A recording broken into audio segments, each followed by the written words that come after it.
Aujourd'hui, j'ai l'honneur de recevoir Marion, auteure depuis plus de 10 ans, éditrice aux éditions Chafouine, sa maison d'édition depuis 2020. Bonjour Marion. Salut Ambre, coucou tout le monde. Super. Eh bien, écoute, moi, je t'ai découvert par ton attachée de presse, Marie-Hélène Doré, pour pas la nommer. Et j'ai été très attirée par son communiqué de presse. J'ai eu un gros coup de cœur. Je me suis rapprochée d'elle, puis elle m'a dit, ah, mais moi, j'adore Marion. Et elle m'a dit, écoute, découvre-la avec une vidéo. Puis elle m'a envoyé la vidéo avec Marc sur ABC Talk. Ça m'a permis de découvrir cette émission. Et là, mais tu m'as super émue, quoi. Tu m'as émue aux larmes et j'ai dit à Marie-Hélène, bah ouais, ouais, tu m'as convaincue, j'ai super envie de la rencontrer, quoi. Donc voilà comment je t'ai découverte. J'ai vu un petit peu, permets-moi cette comparaison, des similitudes finalement, tu sais, dans ta manière de travailler avec la manière de bosser complètement hors norme de Franck Lobvet, je sais pas si tu connais. Non, Ok, donc bah, écoute, moi c'est j'irai un homme voir, avec qui ravie. j'ai eu l'occasion de bosser et qui décape et qui est complètement hors norme, qu'on ne sait pas du tout dans quelle catégorie le mettre. Et en fait, pourquoi j'opère tu vois, je fais cette comparaison? Parce que tous les deux, j'ai remarqué que les retournements de situation s'opéraient à travers un changement de prisme. Sans pour autant nier la douleur, tu vois, de certaines épreuves que tu as pu rencontrer, de situations qui ont pu être vraiment difficiles à vivre. Et du coup, ben, j'aimerais bien que tu nous dises, si tu acceptes, de parler un petit peu de ton parcours, évidemment, mais ce qui t'a amené à écrire en utilisant une plume qui est aussi décapante, pleine d'humour, avec un style super trempé, et en même temps qui fait ressortir toutes les émotions qui te traversent, quoi. Bah écoute, j'ai commencé à écrire parce que, alors toi c'est vrai que tu es arrivé avec le livre, donc cet espace dont j'ai manqué, qui est sorti en 2021 et qui parle d'une période très compliquée de ma vie, donc on va dire de ma grossesse à les 2-3 ans de mon fils. Ouais. Donc ça se déroule entre 2017 et 2020. Mais comme tu le disais, ça fait donc 10 ans que je suis également publiée. Donc mon premier roman est sorti en 2013 et il parle d'une période donc il y a très longtemps. J'avais alors 25 ans, il y a 13 ans maintenant. Tiens, ça marque. Et en fait, voilà, j'ai commencé à écrire parce que j'étais très malheureuse, mais j'ai toujours eu conscience en fait du pouvoir que j'avais sur ma vie en fait et de la responsabilité que j'avais dans ce constat que je n'étais pas heureuse. Donc j'ai commencé à écrire pour essayer un petit peu de dénouer chacun des nœuds qu'il y avait en moi. Et comme tu le dis, le fait de faire un pas de côté et d'essayer de changer le regard que je pouvais poser sur une situation, ça m'a permis ouais, de d'y voir les cadeaux cachés, de mettre de la résilience, de saisir des points de vue que forcément j'avais pas. Ouais. Alors c'est pas facile hein, parce que souvent on est pris dans nos propres émotions, dans la façon dont nous-mêmes on vit les choses bien sûr, Et dans mais je nos me suis rendu compte que vraiment en essayant de comprendre l'autre ouais. et essayer plutôt d'avoir un regard neutre, c'est très compliqué hein, attention, mais un Mhm. regard neutre sur les faits, ben en fait ça nous ouvre quelque chose qui était impossible de percevoir quand on avait le nez dans notre propre histoire, les pieds dans nos propres chaussures, en fait. Ouais, c'est marrant ce que tu dis parce que ça me rappelle un exercice que j'avais appris en PNL, tu sais, à se mettre à la place de l'autre et vraiment physiquement. Et c'est vrai que ça change tout, ce changement de prisme. Bah, c'est ça. Et Alors, ça, tu parlais justement du livre que tu m'as c'est envoyé, que je montre aux auditeurs, que je mettrai bien en avant évidemment sur cette vidéo. Je veux bien que tu présentes ta collection de romans, hein, qui est conséquente maintenant, leur particularité, peut-être leur chronologie, à quel lecteur tu t'adresses particulièrement. Moi, j'ai dévoré ton bouquin en 2 jours. Donc cet espace dont j'ai manqué, hein, qui est vraiment fantastique. Tu l'as dit, dans lequel tu parles d'une période de ta vie où il y a eu ce burn-out, cet accouchement, ton hypersensibilité qui ressort, quoi. le deuil. Le deuil. Le deuil aussi qui est revenu comme un boomerang, le deuil sur le décès de ma maman, donc survenu en 2016. Et, Et en fait, je me rends compte, tu vois, parce que je fais vraiment la promo du livre là en ce moment sur le burn-out parental. Et je me rends compte que ben, j'ai vraiment l'impression qu'il y a 4 mères sur 5 qui est en souffrance, quoi. Ouais. 4 Ah mères ouais. sur 5 qui souffrent de l'isolement, du jugement de la société. Et je fais un parallèle à ça avec le deuil. En fait, ce sont des sujets qui sont tabous. Et quand ça te tombe dessus, alors oui, le deuil, on a un peu de teasing. On sait que ça va être une période qui est pas sympa. On sait que ça va être dur, que ça va être long, que ça va être compliqué. Mais on ne sait pas à quel point. Et on ne sait pas combien ça va être tabou et combien on va se sentir seul en fait dans le deuil. Et tu vois, la maternité, c'est vraiment, on ne se doute pas, parce qu'on nous vend le truc comme merveilleux, on ne se doute pas que ça va pas être si merveilleux, que ça va être très difficile. Et on ne se doute pas non plus que, ben, en fait, on pourra pas en parler, en fait. Parce qu'on aura peur d'être jugé, on aura peur d'être incomprise. Et même nous, on se regarde et on se dit, est-ce que je suis légitime de vivre ça? Ouais, je Est-ce que comprends ce j'en que fais tu veux pas dire. trop? Alors après, est-ce que, ouais, effectivement, tu soulèves une question qui est intéressante quand tu dis est-ce que j'en fais pas trop? Tu penses que c'est intergénérationnel? Est-ce que c'est propre à notre société où l'enfant, on voit qu'il y a des nouvelles blessures, dont la blessure de l'enfant roi, hein. Tu parles de 4 femmes sur 5, c'est les chiffres que tu as l'impression de constater toi, ou est-ce que c'est vraiment quelque chose dont tu t'es intéressé de près? Non, effectivement, c'est un ressenti. C'est un ressenti. Bah oui, après, toutes celles qui me lisent s'identifient à mon Oui. histoire. Mmh. Donc là, pour le coup, c'est 10 sur 10. Mais vraiment, quand je vois, il y a une vidéo là qui est sortie sur Combini, ou une vidéo de 4 minutes, hein, 1 heure d'interview, il y a 4 minutes qui est sélectionnée où je parle justement de mon burn-out parental. Et j'ai des milliers de commentaires de femmes qui Mmh. se reconnaissent. Et la Mais vidéo, elle est sortie il y a plus d'1 mois, elle continue de tourner et je continue de recevoir les notifications de mamans qui taguent leurs copines, ouais. qui sont... Après, est-ce que c'est pas aussi, tu vois, lié à notre génération où les femmes, bah, maintenant, elles travaillent, elles prennent de plus en plus de pouvoir et elles restent cantonnées dans leur rôle de maman.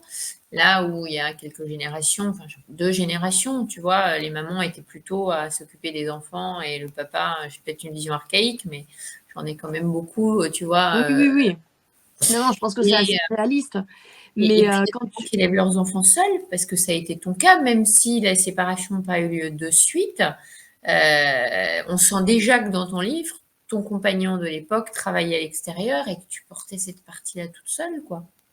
Mais même quand on est en couple, hein, il y a beaucoup de choses qu'on porte toute seule. Et c'est là que tu te rends compte, et pourtant, je suis pas la féministe qui va se balader seins nus dans la rue pour hurler. Tu vois, je j'ai pas de colère avec ça, mais le constat, il est quand même violent. C'est-à-dire que quand tu vois les attentes de la société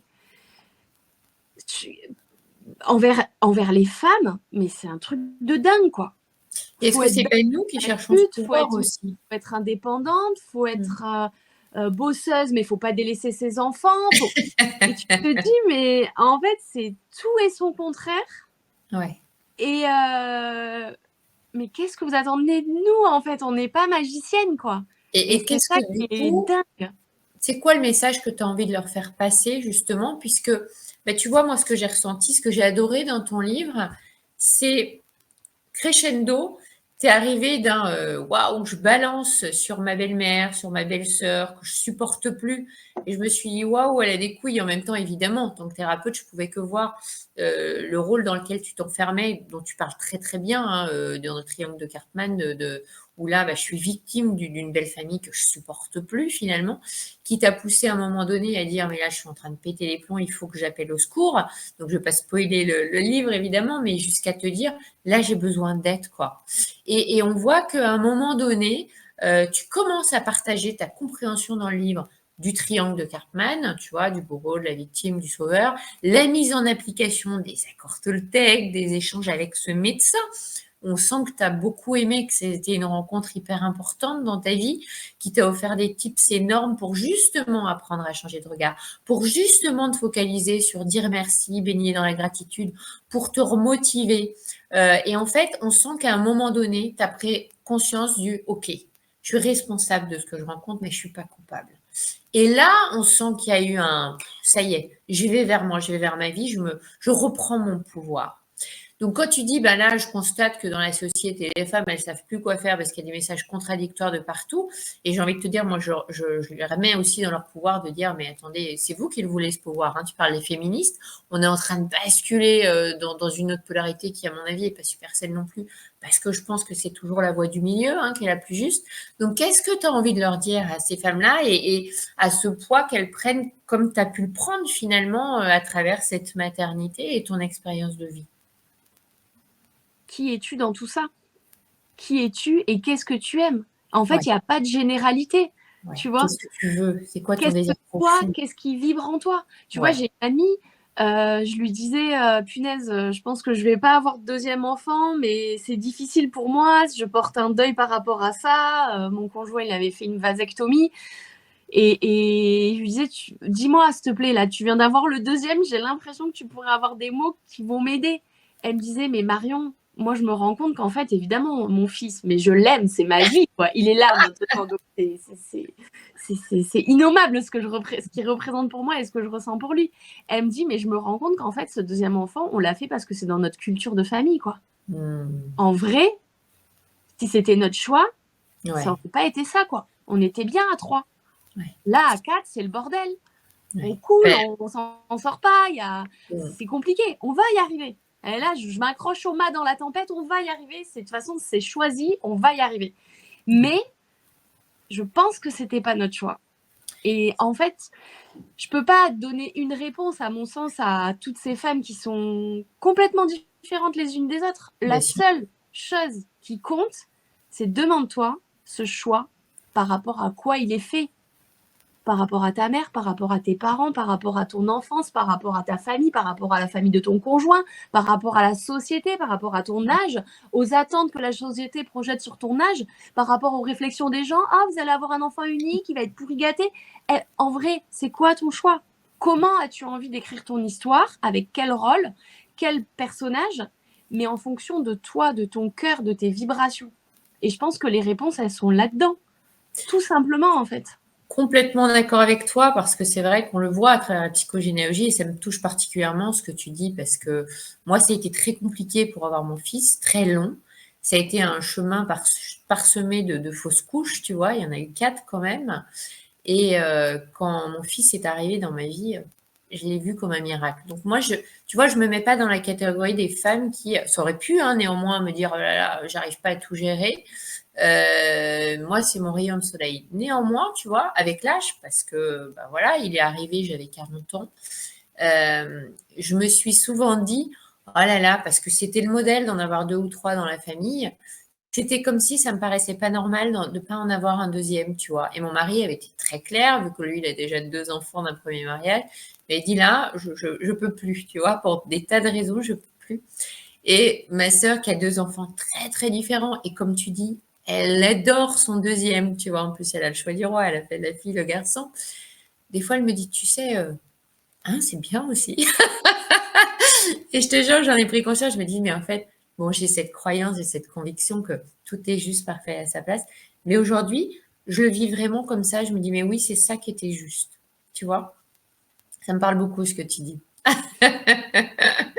Mais ouais, c'est ça. Moi, quand j'ai commencé à approcher la trentaine, j'avais cette espèce d'urgence désespérée qui devait fuir tous les gars que je rencontrais, être marquée sur ma tronche, genre, là, je cherche à me faire féconder, les gars. C'est l'heure.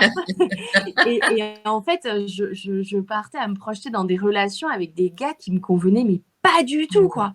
Je me disais, mais attends, mais tu vas où, là? Un enfant, ok, mais pourquoi, comment? Avec Ouais, qui? Enfin, c'est ça. est-ce ton choix maintenant, tout de suite, t'es sûr? Et ça a commencé à me titiller à 25 ans. Et puis, pareil, je fais un pas de côté et je me dis, est-ce que tu veux un enfant là, dans ce que tu es en train de vivre là? En vrai, non. Pas prête. Pas envie, pas le bon moment. Et Ouais, il est arrivé au bon moment. Et c'était parfait, tu vois. Mais c'est ça, en fait. C'est vraiment de se dire, est-ce que c'est un choix que je fais juste pour moi, en fait, par rapport à ma vision du monde et même dans le deuil et même dans tous les choix de notre vie, tu vois. Moi, je me revois, j'ai enterré ma mère en blanc, quoi. j'ai enterré ma mère en blanc et il y a des gens qui se sont posé la question, il y a des gens qui ont même été jusqu'à me la poser à moi-même. Ouais. Mais comment tu viens me déranger alors que je suis dans le deuil de ma mère pour répondre à une question qui n'appartient qu'à toi? Pourquoi j'ai Ouais. choisi ces vêtements, quoi? Pourquoi je rentre pas dans Alors, les cases? Pourquoi c'est j'enterre pas ma mère intéressant en ta noir? question parce que tu confies. Est-ce que toi, à l'époque, tu en avais conscience? C'était un choix conscient du coup, de te mettre en Ah blanc ben ou carré. est-ce que... Ouais, Ouais. carrément. Ah ouais. Ah ouais, ouais, ma mère, c'était trop la joie, c'était trop la lumière. Je voulais pas du tout être habillée. De toute façon, ma tristesse, je la portais dans tout mon être, toutes Mais mes oui. vibrations. J'avais pas besoin de porter du noir et la mafia sicilienne avec des lunettes comme ça à l'enterrement. Non, j'avais pas besoin de déguiser ma peine. Hein. Je, je- je- J'avais besoin de prouver rien du tout à personne, quoi. Mais des gens m'ont dit, ouais, avec ton père, on n'a pas compris comment vous étiez habillés. Et je me suis dit, mais moi, c'est moi qui comprends pas comment vous en venez à vous poser des questions comme ça Et du coup, dans être un dans le tel jugement. texte. Ouais. C'est Et du waouh! coup, être dans le jugement quelque part, quoi. Oui, parce que les gens, ça leur fait peur. Mais attends, on a l'habitude. Normalement, l'enterrement, c'est noir. On va pas se prendre la tête. C'est le code couleur, quoi. Ouais. Et je trouve ça fascinant de voir à quel point les gens ne remettent pas en question les choses, en fait. Bah, alors, je serais pas si Oui et non. catégorique, Marion, parce que tu vois, je Oui, trouve que justement, tu parlais de de la mafia sicilienne. euh, Au Portugal, pendant très longtemps, tu portais le deuil pendant, en fait, tu as perdu ton toute ta mari, vie, tu portes ta vie, quoi. Et toute je ta trouve vie. que les mentalités, elles sont vraiment en train de s'ouvrir Elles et de évoluent. changer. D'accord. C'est rigolo que tu choisisses cet exemple parce que c'est carrément mon exemple en fait. Ouais. J'explique que pareil, la façon dont on appréhende la mort, ça appartient qu'à nous. Mm. Puisque dans certains pays comme le Mexique, la mort c'est la fête. Et Eh puis oui, au Portugal, c'est voilà la nana qui a perdu son mari le lendemain de son mariage. Jusqu'à la fin, elle va porter son deuil, son ouais, chagrin, c'est une injonction et porter le noir quoi. c'est ça. Mais du coup, on est là, nous, et on se dit, putain, mais comment j'ai envie de vivre le deuil de ma mère quoi. Ouais, c'est super. Bah, tu es vraiment dans ton choix. À chaque fois, tu reviens dans ton choix. Donc, c'est ce que j'aime. C'est le conseil, quelque part, que tu fais passer aux femmes Exact. aujourd'hui. C'est de sortir des choix inconscients. On trouvera toujours quelqu'un qui va pas comprendre, on trouvera toujours quelqu'un qui va être agressif parce qu'il va être heurté à nos Bien choix qui sûr. vont lui renvoyer des choses. Et ça, encore une fois, on peut le prendre vraiment avec détachement et se dire finalement, ça n'a rien à voir avec moi, c'est entre lui et lui. Mais toujours, il y aura quelqu'un qui, quel que soit notre choix, quelle que soit notre position, il y aura toujours quelqu'un qui n'adhérera pas, qui comprendra pas, qui rejettera, qui nous agressera. Donc autant que ce soit un choix qu'on a fait pour nous, de toute façon. On peut pas plaire à tout le monde. Tu sais, j'avais une Ouais. personne qui m'a formée en psychobiologie quantique et elle, un des tips qu'elle m'a donné que j'aimais beaucoup, c'était et alors, tout simplement. Ok. Bon, alors bah du On coup, s'est éloigné de ouais, la question de départ qui était de te présenter mes livres. oui, dans la chronologie, exactement. Je t'écoute, Ok, on t'écoute. donc du coup, à 25 ans, je pars fille au père aux États-Unis. Et là-bas, je commence à écrire. Et donc, j'écris mon premier livre qui est intitulé Je suis tombée amoureuse de lui le jour où je l'ai quitté, qui est donc à la base une lettre d'amour pour ce garçon que j'avais quitté, à qui j'ai ravagé le cœur, et pas qu'une fois d'ailleurs, plusieurs fois. J'aimais bien revenir à chaque fois. Et en fait, dans ce roman, j'explique que, ben, après c'est devenu un roman finalement, parce que je voulais vraiment lui expliquer pourquoi j'avais saboté notre relation et pourquoi j'étais pas capable. Il me disait souvent, on dirait que t'es pas capable d'être heureuse en fait. Et moi, j'arrive pas à te rendre heureuse quoi. Et, et j'ai compris que c'est normal qu'il n'arrivait pas à me rendre heureuse puisque moi-même, j'arrivais pas à savoir où était mon bonheur.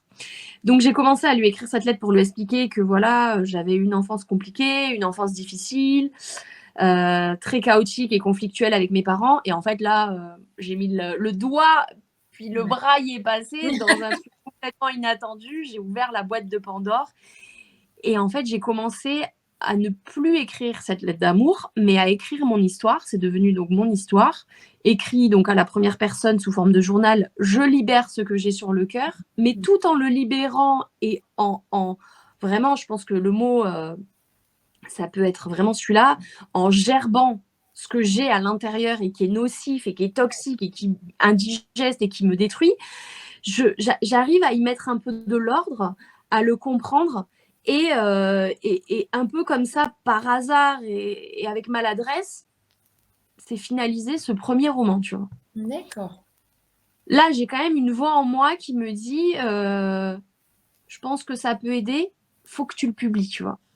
Donc évidemment, je lui dis mais qui es-tu, toi? Qui c'est que ça peut intéresser? N'importe quoi, même pas je t'écoute, quoi. Donc voilà, il y a des gens à qui j'en parle qui me disent mais elle a quoi d'exceptionnel ta vie pour que tu aies envie de la publier? Si tout le monde publiait son journal intime, ça se saurait. Bon, ça c'était pour les gens les plus bienveillants. Et ensuite, ma meilleure amie à qui j'avais envoyé des ébauches m'avait dit ah non, mais moi je veux la suite en fait là. Je suis addict là, ça y est, je veux la suite. Pourtant, je connais ta vie, je connais ton histoire, mais là, je veux la suite. Écris, s'il te plaît.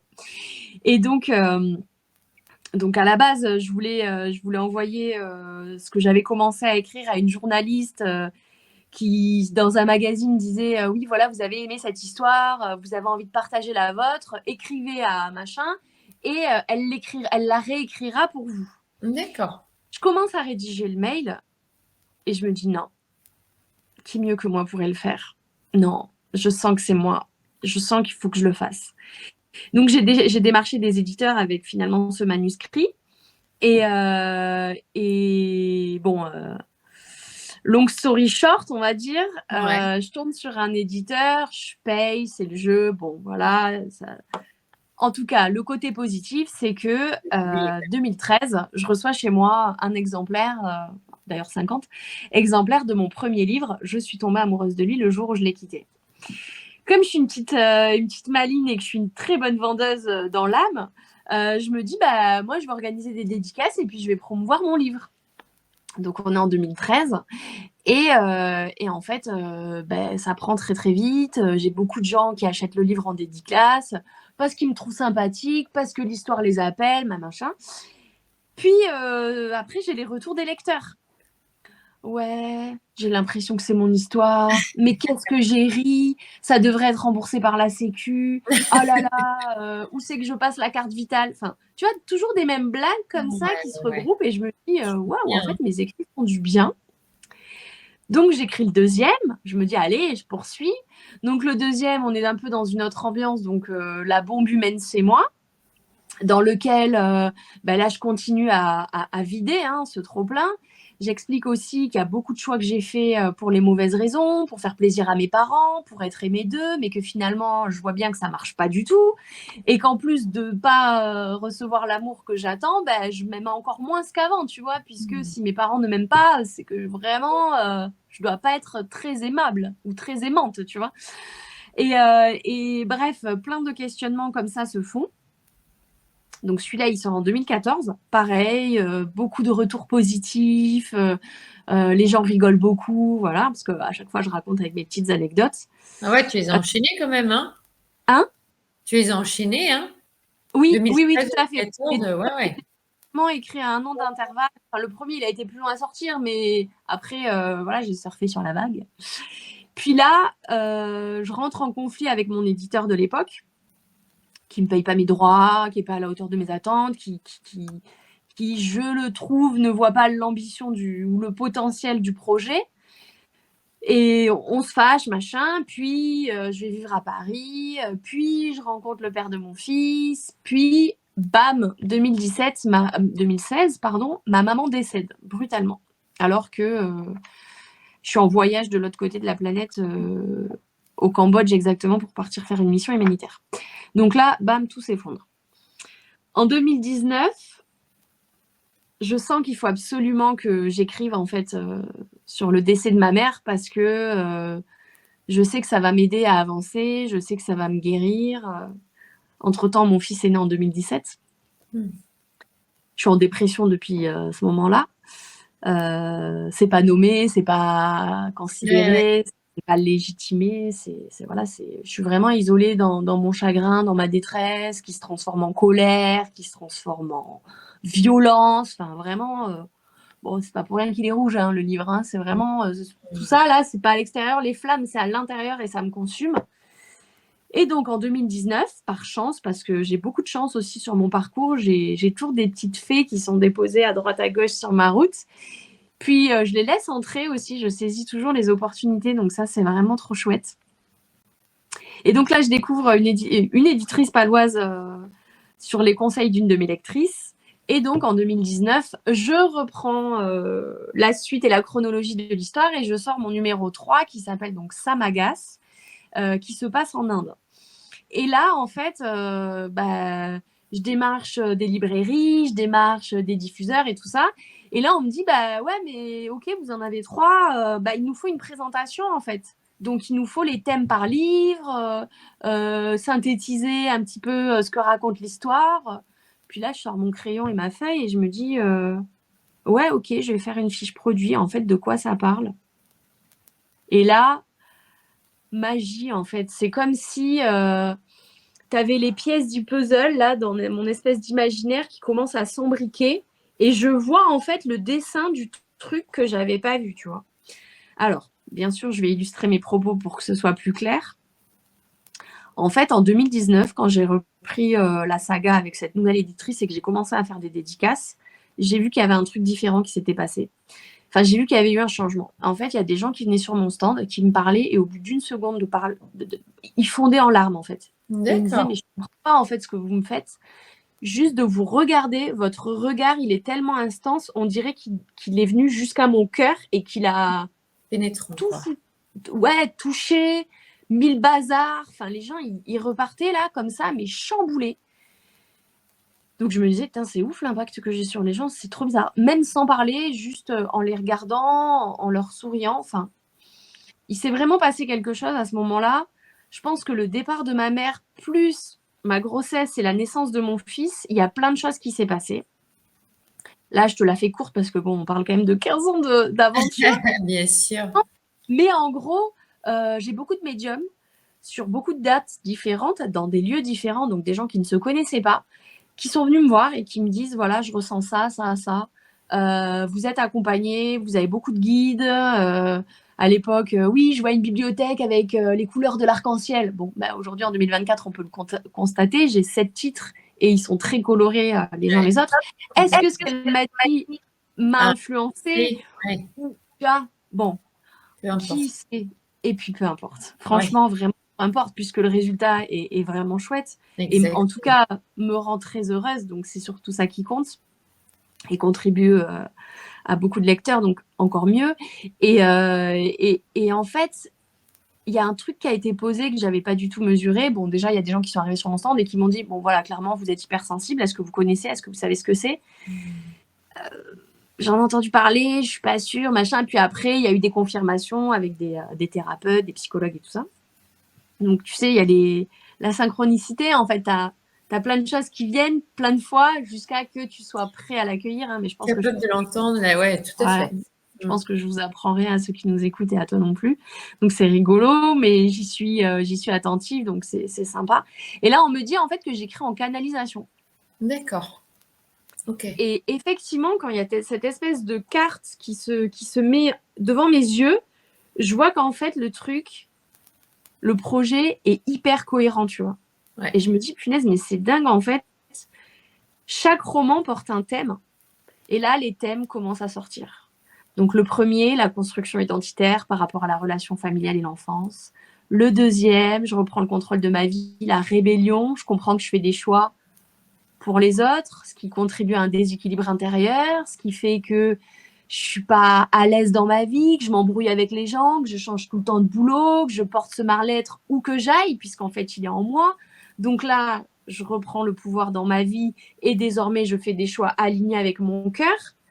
Et du coup, magie, tout se dénoue, j'ai des relations plus saines, plus fluides, je me réconcilie avec mes parents, enfin, j'ai des amoureux qui me correspondent mieux, je suis pas dans des relations réparatrices et de schémas de répétitifs dysfonctionnels. Enfin, voilà, donc ça c'est cool. Ensuite, j'ai Samagas, le voyage en Inde, la gratitude et le bonheur. Puis après, j'écris les autres avec cette conscience, tu vois, de un thème par livre. J'écris pas le livre en fonction du thème, en fait. Le thème naît au fil de l'histoire. Okay. Et donc, on en est aujourd'hui à 7 livres. les 7 couleurs des chakras. Enfin, tu sais, il y a une espèce de cohérence que, en fait, j'ai même pas fait exprès, quoi. Et puis Et c'est c'est un sacré chiffre, hein, le 7, hein. et c'est ça qui est dingue, en fait. Et c'est pour ça que je sais, et j'en suis convaincue, que je suis pas du tout toute seule à monter ce projet et que je suis vraiment super aidée, tu vois. C'est super Et, humble. et, et en fait, je me dis que déjà, c'est clair, C'est rassurant? c'est, en fait, c'est une certitude dans mon cœur, c'est que Mmh. c'est ma mission de vie, hein, voilà. Je suis là Mmh. pour expérimenter des trucs compliqués, des trucs douloureux, pour les mettre au service de ceux qui le vivent aussi, mais qui n'ont pas la capacité de mettre des mots dessus. Et du coup, en lisant mon livre, ils lisent leur histoire et ça vient les réparer à eux, tu vois, Ouais. en même temps que ça me répare. Parce Mmh. qu'en fait, comme le roman L'Alchimiste, hein, Un jeu de faut miroir, parcourir le chemin entre le point A et le point B pour se rendre compte que tu étais déjà au point A. Mais bien sûr. si t'avais ouvert tes yeux dès le départ, tu n'aurais pas été en capacité de voir tout ça, Mais bien sûr. puisque t'as pas les blessures Mmh. du parcours qui t'ont amené Ouais. cette résilience. Donc, c'est une aventure absolument incroyable et riche. Tu Et sais, c'est marrant, cette image de puzzle dont tu parles parce que c'est exactement l'image que j'avais. Moi, j'ai passé, presque 6 ans en Équateur et bon voilà, je vais pas te te faire mon histoire à moi. Mais ce qui est marrant, c'est que j'ai pris beaucoup, beaucoup de d'ayahuasca. C'était un choix que d'aller dans ce pays pour justement aller, expérimenter le chamanisme à travers cette plante. Et c'est exactement l'image que je donne, le pulse. C'est-à-dire que quand tu prends ce type de plante, elle te permet en fait de voir pourquoi tout ce que tu as vécu s'imbrique parfaitement dans un pulse. Et c'est ce qui me fait dire toujours tout est juste parfait et à sa place. Tu vois, au moment où tu rencontres le tout à truc. fait Tu parlais de cadeaux, je sais plus comment tu as dit, déguisés, enfin tu vois, mal mal. emballés. C'est ça. Moi, je les appelle les cadeaux déguisés. Mais c'est vraiment ça, quoi. Ouais. Ouais, ouais, c'est passionnant. Alors évidemment, je me suis éloignée de mes questions, mais peu importe, c'est comme ça que j'aime mener les interviews. C'est au fil de ce que tu dégages qui est authentique et voilà, qui te ressemble vraiment. Moi, j'ai adoré ton regard sur le pardon.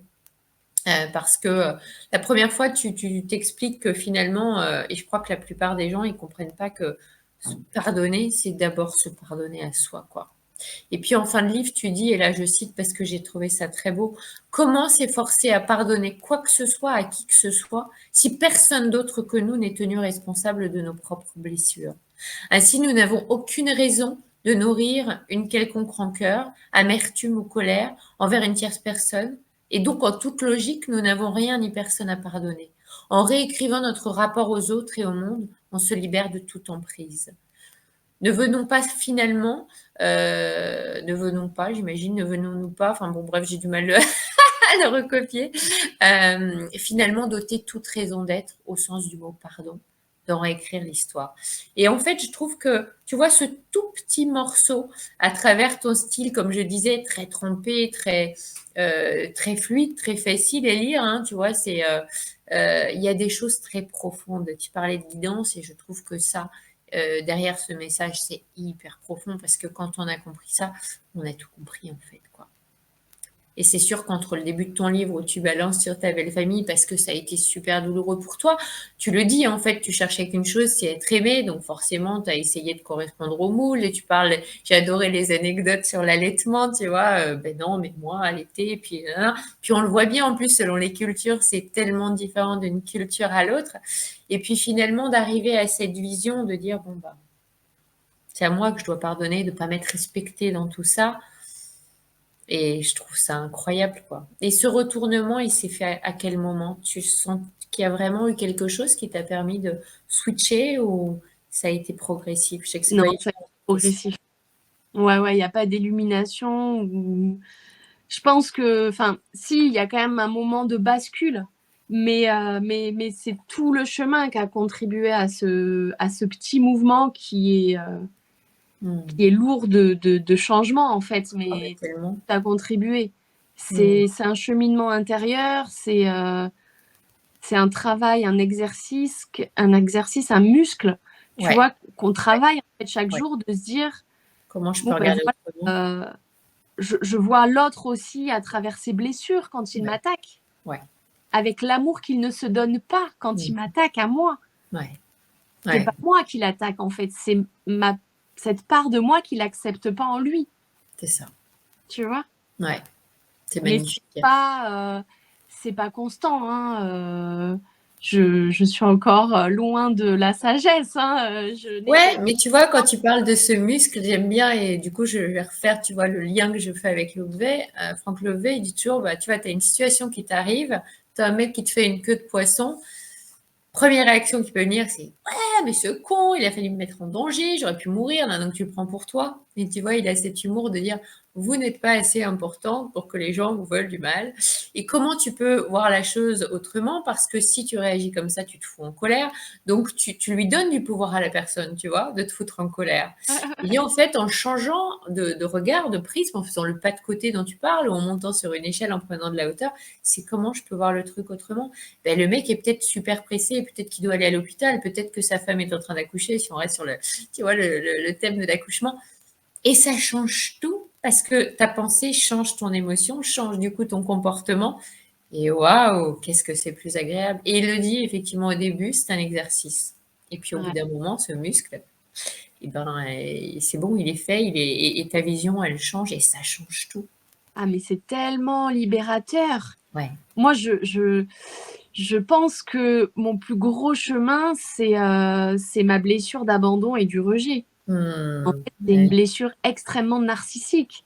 Mm. C'est-à-dire qu'en fait, vraiment, ton cerveau va créer toutes les explications à n'importe quelle situation Ouais, c'est pour te sentir rejeté, abandonné. qui a un rapport avec toi, quoi. Genre, Eh oui.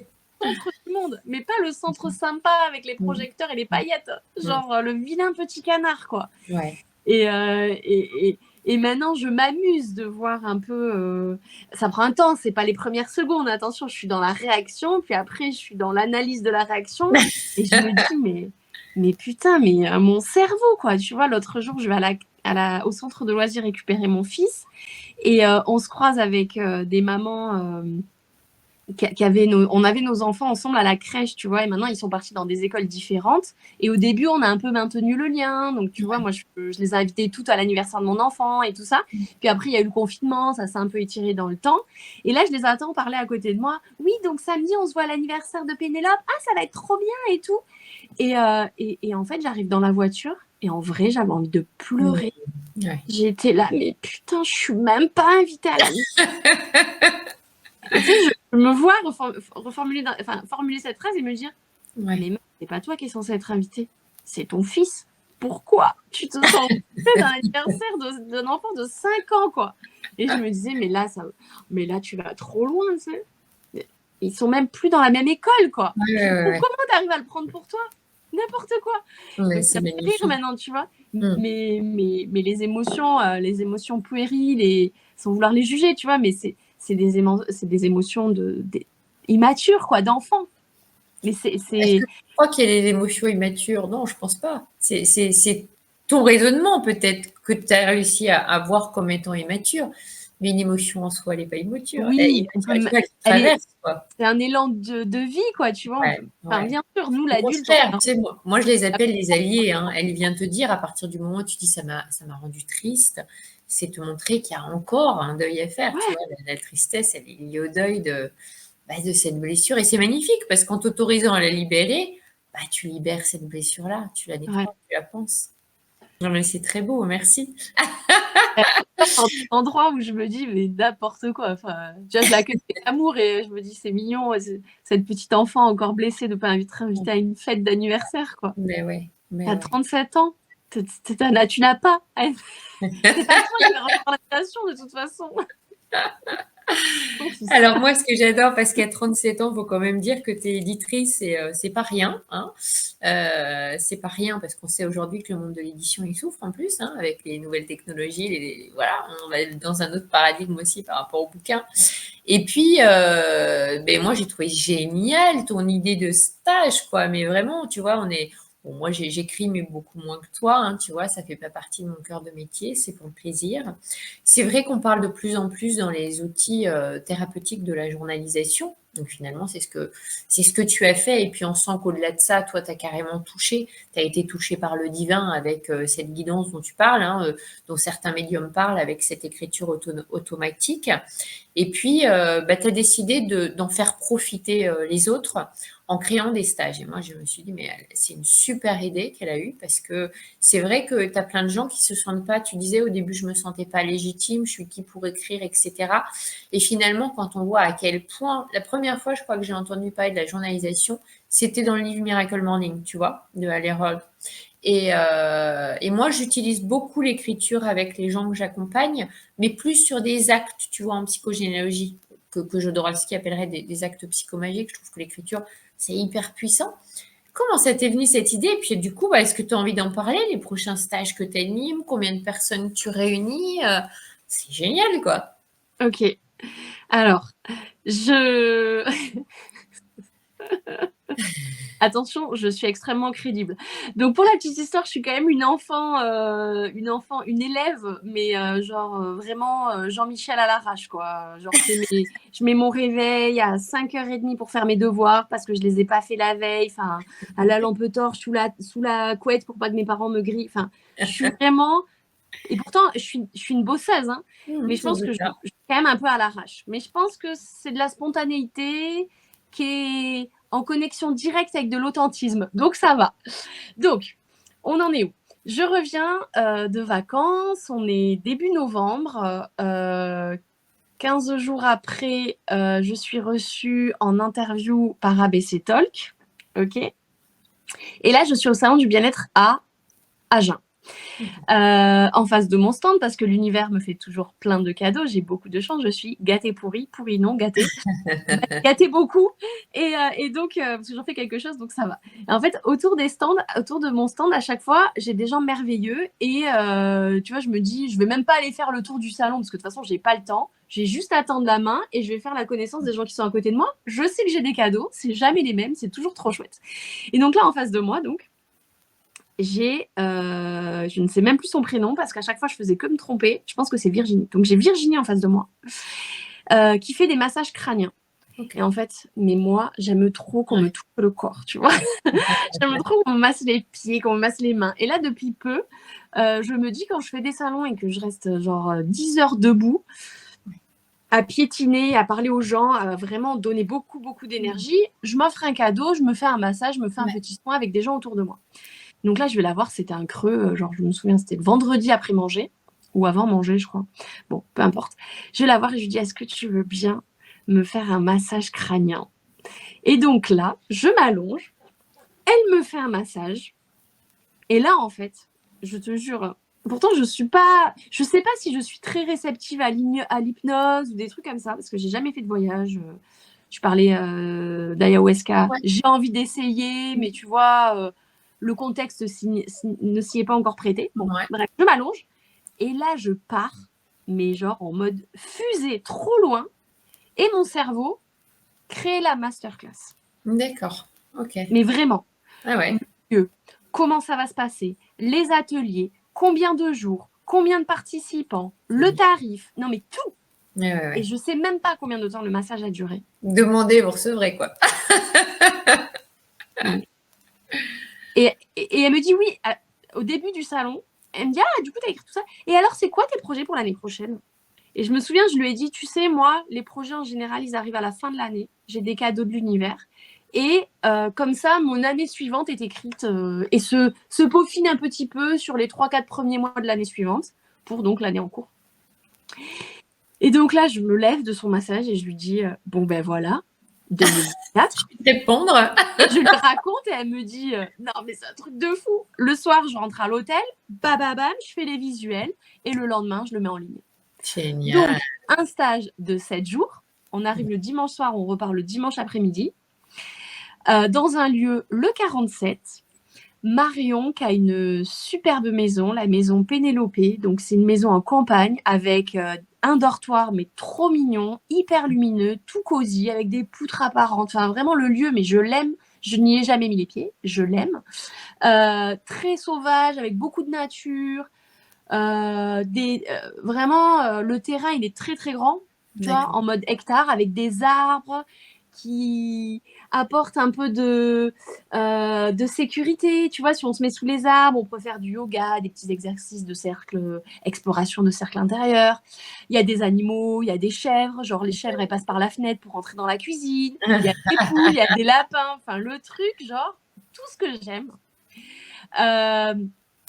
Donc ça peut accueillir une vingtaine de participants, entre 15 et 20. En gros, l'idée, c'est 3 sessions dans l'année. J'en avais prévu une en février, mais c'est parce que je me rends pas compte que j'ai déjà une vie beaucoup trop chargée, donc c'était beaucoup trop court Oui, à mettre j'ai en vu place. ton calendrier des salons. Février, ça marchait pas du tout.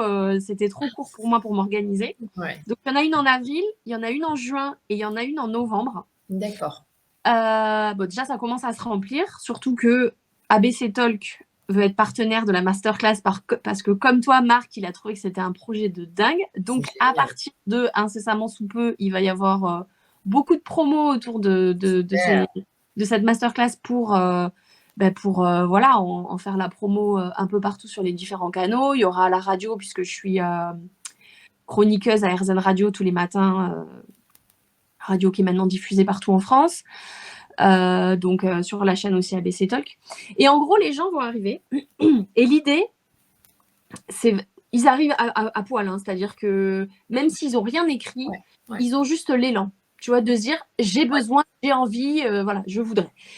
Et il y en a qui arriveront peut-être avec des notes, avec des ébauches. C'est ok, ça, tout marche en fait. Il n'y a pas de, il y a pas de, il y a pas de J'ai stress par compris. rapport à ça. Ouais. C'est vraiment, il n'y a pas de critères. L'idée, c'est de vouloir témoigner, Ok. parler de son histoire. Et moi, dans des exercices tu sais, un peu comme tu fais monter la mousse dans une bouteille de champagne, c'est en fait de les amener à l'ébullition pour que ça pète toutes les peurs, toutes les barrières, toutes les croyances limitantes, et que quand on se met devant une feuille, là, il y a tout qui sort en mode G. Et après, moi, je les encadre avec du discours, je sais que je vais avoir des phrases qui vont les aider à canaliser, et tout ça, ça va être super chouette. On va faire il y aura des interventions extérieures avec des ateliers et des conférences sur du transgénérationnel, puisque bien sûr, on vient libérer des blessures de l'enfance, mais des fois intergénérationnelles. Ouais. Il va y avoir aussi un atelier de constellation familiale. Donc, on part quand même sur des trucs assez intenses. Et bien sûr, beaucoup d'ateliers d'écriture. On va faire aussi de la bionanza parce que le but, c'est de s'amuser, de s'émouvoir, de libérer, Ouais. de ressentir, de vivre, de vibrer. Et donc voilà, l'idée, c'est vraiment si tu veux, d'amorcer un processus. Est-ce que certains vont repartir avec un manuscrit fini? Peut-être pas, mais je pense qu'on sera quand même sur 75% Des étapes de clés travail. Ouais. Et qui puis de toute étaient façon, importantes à libérer, quoi. ils Ouais. auront la technique et ils auront l'aisance. Avec à la clé la possibilité d'être publié par son. Voilà. Et alors, comme j'adore les challenges et que moi, j'ai envie d'enrichir mon catalogue en tant qu'éditrice, Et que je tu vas me les suis gâter. dit, eh ben parfait, je pense qu'on aura un vivier sous la main, on aura juste à se servir.